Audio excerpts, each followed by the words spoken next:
Good afternoon. I'm Mikhail Curl, and welcome to our second weekly video conference of what we are calling Monday Motivation. The goal of Monday Motivation is to provide a resource during these unprecedented times, filled with anxiety and fear, physical distancing, and economic hurdles, to lift up your spirits. We want to provide a place of virtual community where you can come each week to get a helpful hint, a boost of optimism, or a new technique to attempt to help you to keep going. I know that during these stay-at-home restrictions that my mood swings are extremes. Moving back and forth from the joy of being truly present with my family to the pit of despair when I question humanity and even lack hope. I find I need worship more than ever, even while I long to gather in our sanctuary.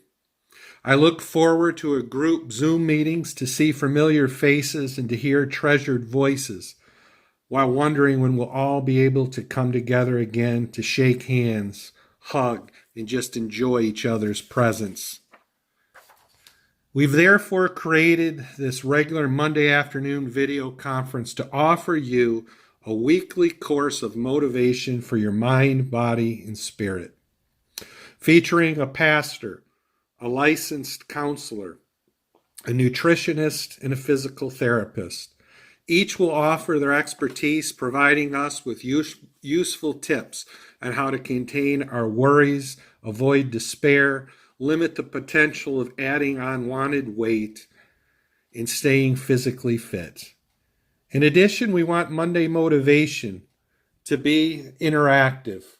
That is, we want to hear from you. We want to know what you're doing and how you're coping. To encourage this, we will ask for you to address a question to any of our speakers after they're done. They'll answer one or two of these, and then we'll have another question and answer period at the end. For we're all in this together.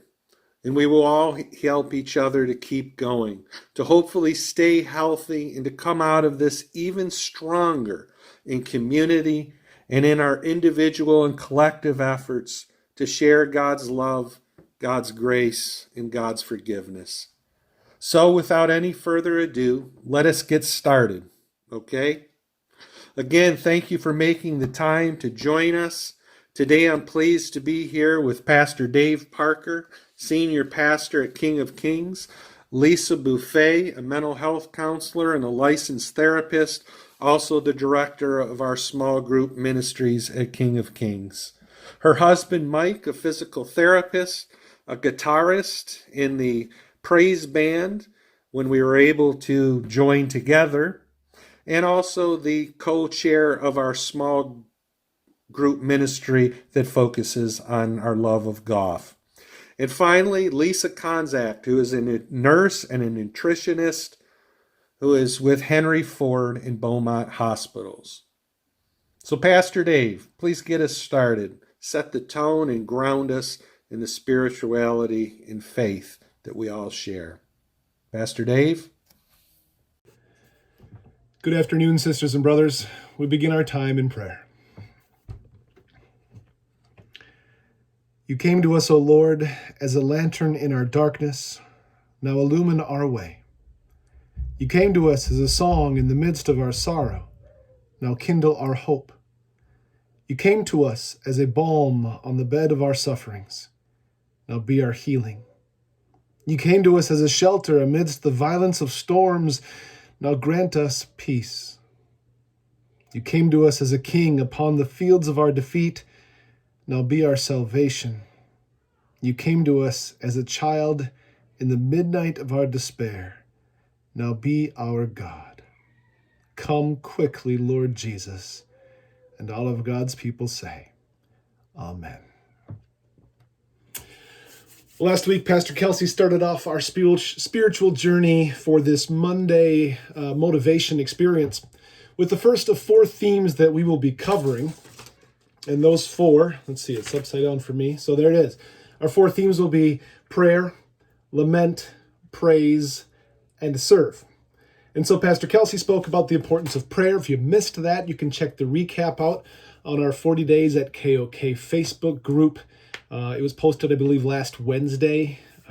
So it's still up. I just saw it this morning. So today's theme is lament. Now, what is lament? I'm so glad you asked.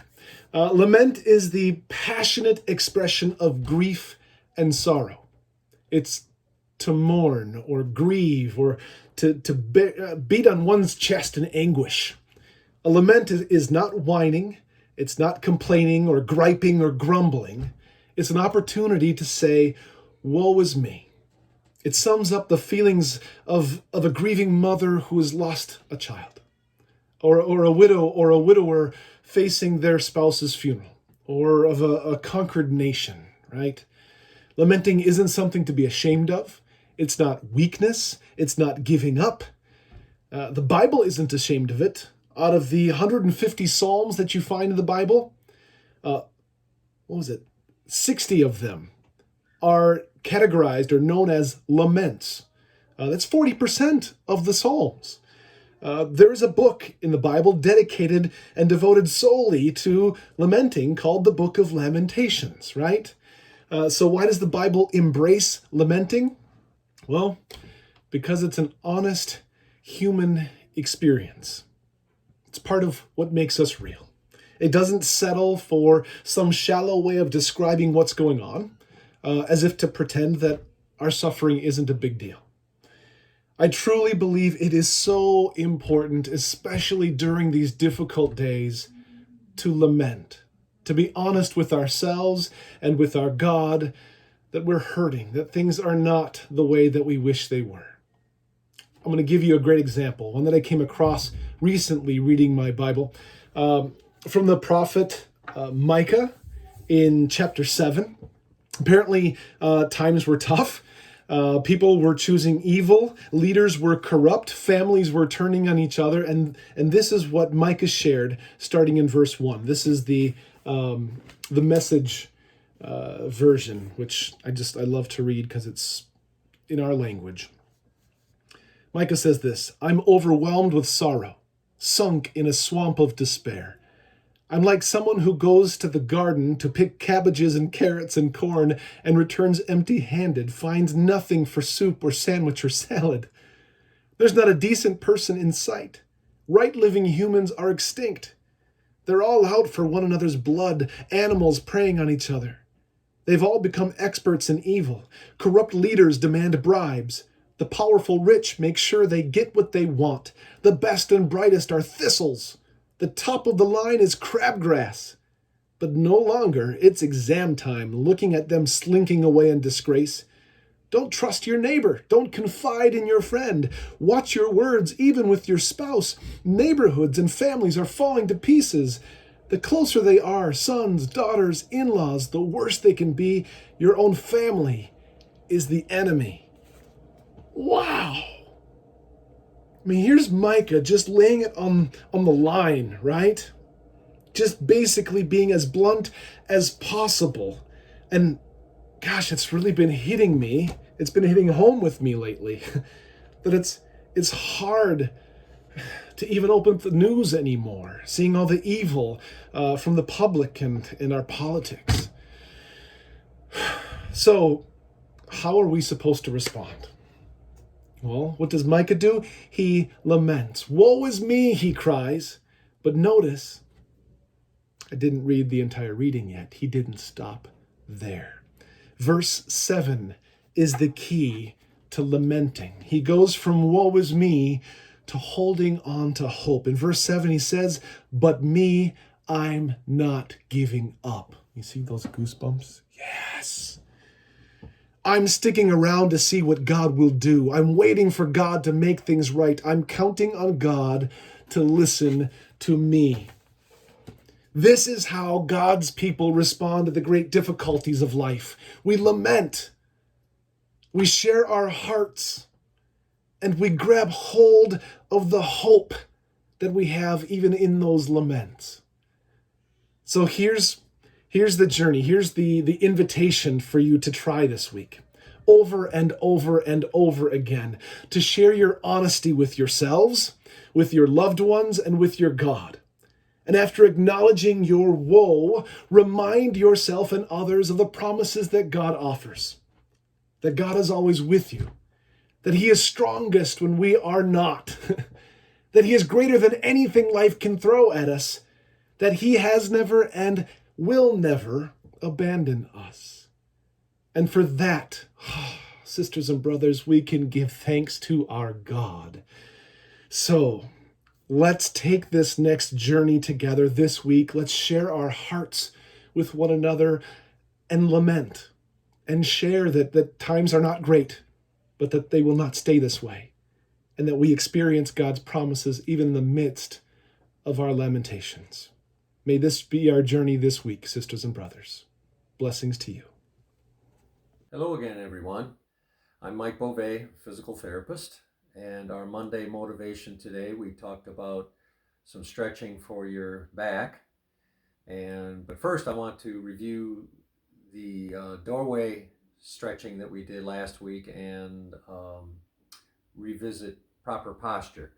So we're standing against the door frame, and we want to make sure that our posture lines up with the door jamb.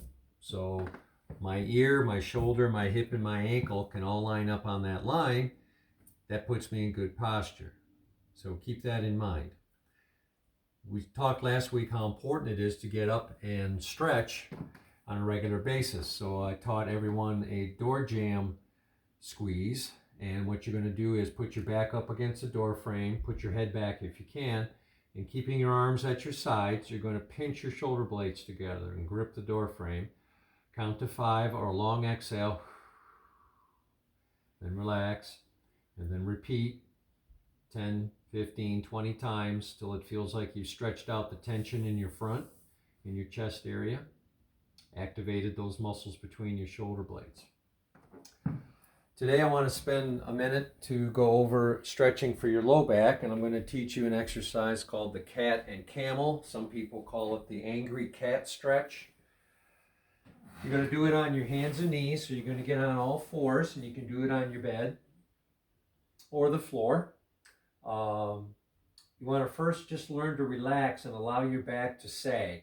All right, so keeping your head up, you're going to let your belly hang, you're going to let your back sag, and just take a nice deep breath like Lisa Beauvais was talking about. Proper breathing help to relax yourself. So we'll call this the camel position. And to get up like the cat, an angry cat or Halloween cat, I'm going to tuck my fanny underneath me, push a little bit with my arms, and think about the McDonald's arch. I'm going to count to 5. 1, 2, 3, 4, 5. And I'm going to slowly and gradually drop back down to the first position and do another yoga breath. Nice heavy sigh. Just release all the tension you can in your back before you think about arching up again. You're going to arch up, tuck your tail under you, push with your arms, count to 5. 1, 2, 3, 4, 5. Drop back down slowly, and nice big breath. And you want to repeat that about 10, 15 times until you feel like you've stretched the tension out of your back. If you're not able to put weight on your hands, or if you have bad knees, excuse me, you can bend forward from your waist, put your hands on the bed or chair, and do the same thing. If I pick my head up, kind of bend my knees a little and relax, that drops my back down. And then I can arch up like a cat. A little lower surface might help even better. If I can get on a lower surface, raise my head up, drop my back down, heavy sigh, tuck your tail under you, push with your arms and stretch your back, counting to 5, 2, 3, 4, 5, and relax. All right, so I hope this helps you stretch the tension out of your upper and lower back. If you have any questions, feel free to call me at 586-261-8001. Again, I'm Mike Beauvais, physical therapist, and thanks for your attention. Hi, everybody. I'm Lisa. It's good to see everyone. I hope you're healthy. I'd like to build on a few things that we talked about last week and also introduce 4 of my favorite immune boosting foods and how to introduce some of those things into your diet. One is green tea, green leafy vegetables, garlic, and mushrooms for your big hitters on immune boosting foods. So I know we talked about water last week and drinking half your body weight in ounces. I know that's a lot, and a lot of people say that's way too much water for me. Sometimes I add some fruit that can help. Lemons and limes. My favorite is cucumbers. And maybe to help out with the water, I have an alternative for you. It's a healthy version of an Arnold Palmer. And I drink this every single day. It is green tea, which is one of the immune boosting foods that I want to talk about and how great it is for you.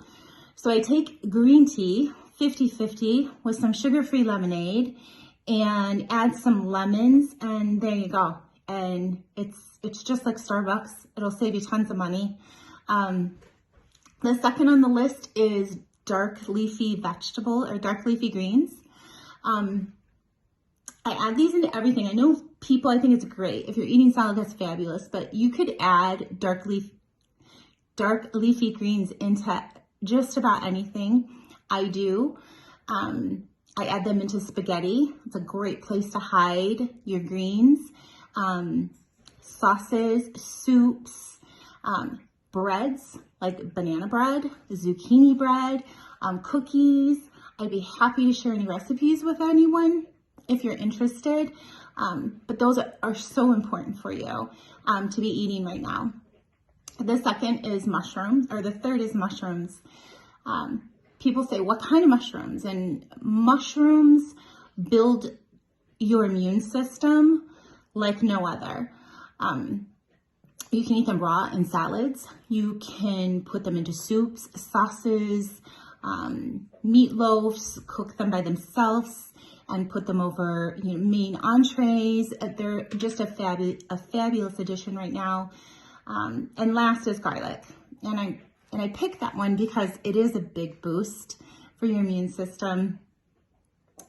And I'm hoping everyone out there loves it because it's one of my favorites. There can never be enough garlic as far as I'm concerned. So I was experimenting just the other day. So for a really quick and easy snack, I chopped up a couple handfuls of fresh spinach, sauteed some mushrooms and garlic, and took a store-bought container of just plain hummus and mixed it all together for a custom hummus mix, and it was absolutely fabulous. There's one last thing I'd like to share with you today, and I think I promised it to Lisa Bouvet. It is a 5-ingredient skinny bagel, and you can make this in about 30 minutes. It's a healthy version of a bagel. Again, 5 ingredients. I will forward the recipe. If anyone has any questions, feel free to reach out and ask. All right, have a great day. Thanks. Good afternoon. Thank you for joining me for another Monday Motivation. My name is Lisa Bouvet. Today I'd like to talk to you a little bit about something we call mindfulness. Mindfulness is simply the practice of paying attention in the present moment. Jon Kabat-Zinn is someone who brought the word mindfulness to our consciousness, and he says that it represents a new way of having a relationship with oneself. I say that mindfulness is intentional and non-judgmental. It's often difficult to be in the moment. It's often difficult to be intentional, especially now. We're busy with so many things and other things take our attention. We are busy with worrying about our health and our children's health. We're busy worrying about their schooling, our jobs, where's the money coming from? But the number one attention grabber is electronics. It's very difficult to stay in the moment when we have our phone with us every single moment. It's kind of appealing because our phone actually tracks our steps and we can go, wow, look how many steps I got today. Or We have specific games we can play, and we can talk to people on our phone, and we can actually see them face to face. I can check my email on my phone. But the truth is, my phone is just a phone. And I challenge you to leave it in the other room. I challenge you to watch television and just watch television, or to be at the dinner table and not have the phone anywhere near you. Remember when you weren't allowed to answer the phone if you were all sitting around having family dinner? That's my challenge. In fact, I challenge you to wear a watch. You know, when we don't wear a watch, we look at our phones for the time. And the problem is, if I look at my phone for the time, then I'm going to check my email and I'm going to check all sorts of other things. But if I'm wearing a watch and I look at my watch to find out the time, I don't have to worry about my phone. So let's work on being in the present moment so that we don't miss things, so that we can actually be in that moment with our families, even with ourselves. So today I'm going to tell you one of the ways we can do that. And we can do that through something that's called intentional breathing or meditative breathing. So we're going to talk a little bit about meditation and this deep breathing, because it releases what we call in my profession happy chemicals in your brain. It releases dopamine and serotonin and lots of endorphins, and it makes us have a good mood. Meditation and deep breathing helps our blood pressure to drop. And the studies show that that doesn't just happen once or every time we do it. It has a long-lasting effect. Meditation also helps our digestion to run smoothly. It triggers our stomach when it's churning and going into the fight or flight. When we're doing that, we create even more anxiety, and meditation helps us to lower that and to stop that. Meditation and pain and deep breathing help in pain management. There's been many studies that prove that being in the moment and using your deep breathing techniques help you manage your pain. So we are not trying to get rid of anxiety. Wouldn't that be great if we could? But that is impractical, and unreasonable. So we're learning to manage it. And deep breathing and meditation are one way we can do that. In yoga, Ashtanga, and Vinyasa type yogas, there's a breathing called Ujjayi. And it actually strengthens the cardiovascular system, and it triggers a relaxation response. So today I want to talk to you a little bit about that kind of breathing. So the best thing to do is sit on the edge of your chair with your feet flat on the floor. You want to have good posture, shoulders back. We are going to breathe from our diaphragm. So if you follow your ribs to the point, your diaphragm is in that little triangle right there. Nothing else needs to move. I don't need to breathe like, or any of those kinds of things. The only thing that's going to move is my belly. Breathe in. Breathe out. So with my hands there, I can feel that I'm breathing correctly. That's where the breath is coming from, right from my diaphragm. We're going to breathe in and out only through our nose. We are not going to do the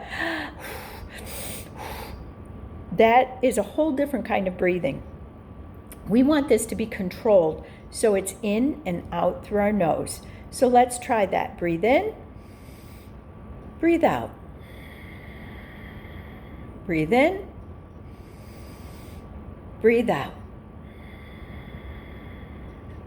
Now, if you want to make this truly meditative, I recommend that you close your eyes and you focus right here at this point in your head. So when you close your eyes, you're totally focused, you're sitting up straight, your hands are at your diaphragm, and you're breathing so that you can hear it.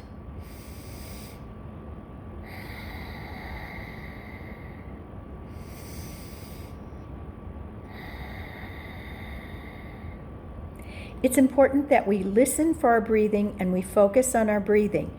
That actually will give us, as we open our eyes, it gives us a focus, it helps us be in the moment, and it helps us to just be present and see all the wonderful things around us. It does help us focus on tasks at hand. So I do recommend that you do it 3 to 4 times a day. Do it upon awakening.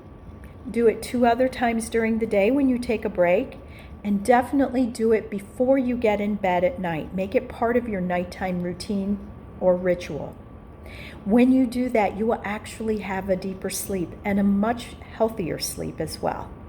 So, controlled breathing, It helps manage anxiety, but it also makes us happy, and it helps us see the world in a wonderful, beautiful way, and it helps us be present in our moments. Thank you for listening. Friends, that was awesome. Special thanks to all of our speakers. Thank you to all of you who asked a question or questions or who shared. And many thanks to everyone who's logged on into this week's installment of Monday Motivation. May you have a blessed, healthy, and safe week. We look forward to seeing you again next Monday. And please encourage your family, friends, and neighbors to join us at 3 p.m. on Monday afternoon.